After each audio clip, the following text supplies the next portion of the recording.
Am I the a-hole for wanting to uninvite my sister-in-law from my wedding because she keeps undermining my wedding planning?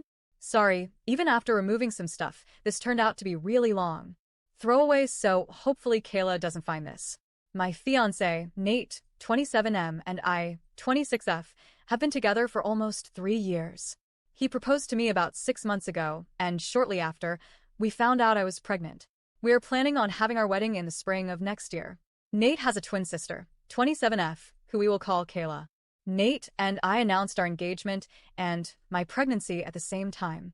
We made a cute little Facebook post with a couple engagement pics and an ultrasound photo that said something along the lines of the Smith family is going to have 2 new additions. Kayla commented almost immediately that we will have to wait until next year to actually get married because she looks best in fall colors, and as my maid of honor, she'll get a say in choosing bridesmaids' dresses. I literally stared at my phone screen wondering if I read something wrong.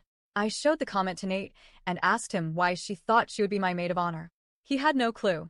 So, I texted her, and this is how that exchange went. Me: Hey Kayla, I see you saw our announcement on Facebook. Thank you for being ready to step up for me, but we haven't started working out wedding logistics yet. And I haven't picked my bridesmaids, much less my maid of honor.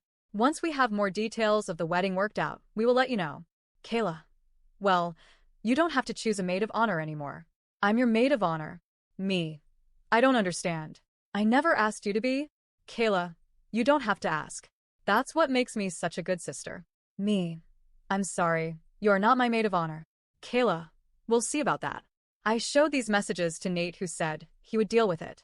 I have no idea what the extent of their conversation was, but Kayla never brought up being my maid of honor again. She just reared her ugly attitude in different ways. As of now, Nate and I have booked the venues, caterer, the florals, decorations, and the DJ already. A couple months ago, I invited mine and Nate's mothers, along with my sister, Sam, who I asked to be my maid of honor, to do some dress shopping. Kayla found out from her mom and invited herself to tag along. We started by looking for a dress for Sam. I wanted my bridesmaids in a pretty pastel yellow, but Sam's is going to be more golden. Kayla would not shut up about how yellow is such an ugly color, and I should go with pink or blue instead.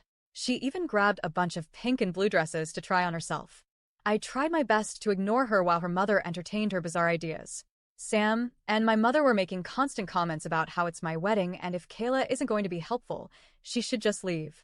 Unfortunately, she didn't, and I am too nice to kick her out in front of my MIL, who I already have a strained relationship with. Our mothers were able to shop for their dresses with little interference from Kayla, but as soon as I started trying things on, she had all sorts of things to say. She would tell me that certain styles wouldn't look good once I had a baby bod, and even told me I should consider not wearing white since I'm obviously not a virgin. I told her she wasn't a virgin when she got married either, yet she still wore an adorable white sundress to the courthouse. She grumbled about how that wasn't the same, but I was already halfway back to the changing room. I still don't know what happened while I was in there, but when I came out, Kayla and Emile were gone, and Sam had a smug smile on her face. I never discussed any details of the wedding with Kayla if I could help it, but I've heard Nate sharing some of our plans with her.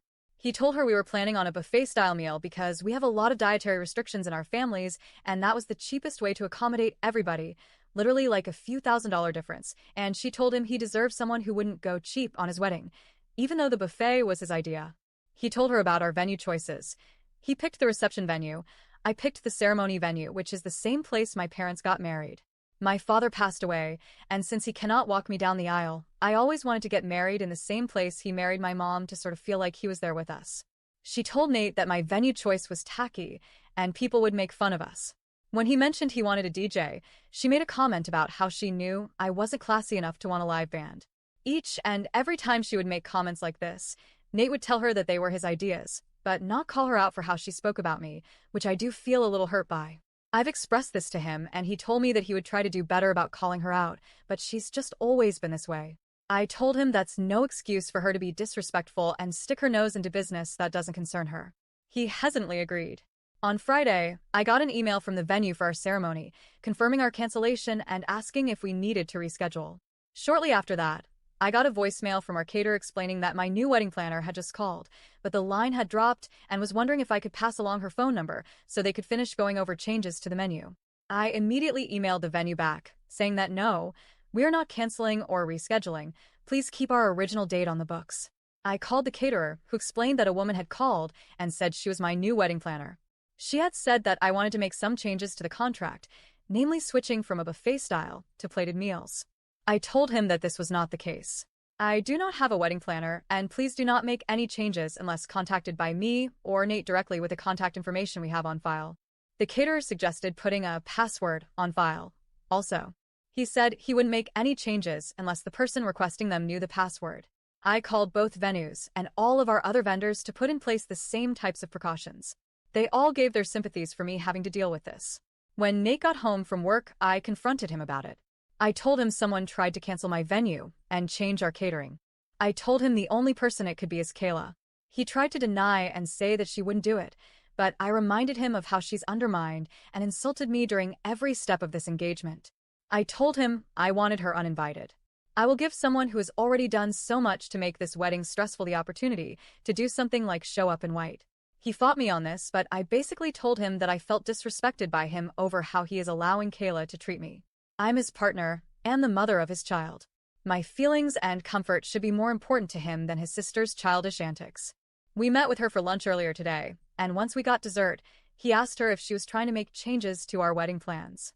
She said, and I quote, "Well, yeah. It's the maid of honor's job to make sure the bride is making the right decisions." Before Nate could even say anything, I told her she is not my maid of honor, and even if she was, that would not give her the authority to undermine our decisions and make changes to the wedding plans and budget behind our backs. She said she didn't see what the big deal was since her grandmother had offered us a pretty large chunk of change as a present to help pay for the wedding. I told her again, the wedding budget is none of her business. She tried to argue, but I just cut her off. I told her that her behavior regarding our wedding thus far has been nothing but disrespectful and insulting. I told her trying to cancel my venue had crossed the line and she was no longer invited to the wedding. She seemed absolutely shocked by this. She looked at Nate, waiting for him to defend her. And then he did. He looked at me and said, "Why don't we give her one more chance?" I asked if he was kidding. He said no. That Kayla was only doing what she thought was best for us, and now that we've told her that it wasn't okay, we should give her a chance to correct her behavior. I didn't even respond. I just got up and left. I went and got in my car and drove home, thinking to myself if he wanted to side with his sister, then he could rely on her to get home. I ignored him trying to get a hold of me. Once at home, I packed a small bag and left for Sam's house. I told her everything, and she told me I could stay as long as I needed to. But now she's at work for the night, and that's where I am now. Trying to process what just happened. Trying to figure out when I became second place in Nate's life. Trying to figure out if there's any way to fix what he just broke in me. He keeps switching between asking where I am, telling me he didn't think this was that big of a deal, and apologizing and asking me to come home and talk. I don't feel ready to talk to him just yet. I'm still too upset, and I feel like I'll do or say something I will regret, like call off the wedding altogether. I just told all my vendors that we aren't canceling the wedding, but right now I kind of want to. I don't know if it's my hormones making me feel crazy or if I'm valid in how hurt I'm feeling. I just don't know what to do or what to think. So, am I the a-hole for not wanting to give her a second chance? Or is my fiancé right that she deserves a chance to prove herself before she's uninvited from the wedding altogether? TLDR, my sister-in-law continues to insult my wedding choices and tried to cancel my venue and change my catering contract. I want her uninvited. My fiancé wants to give her another chance now that we've told her this behavior is unacceptable.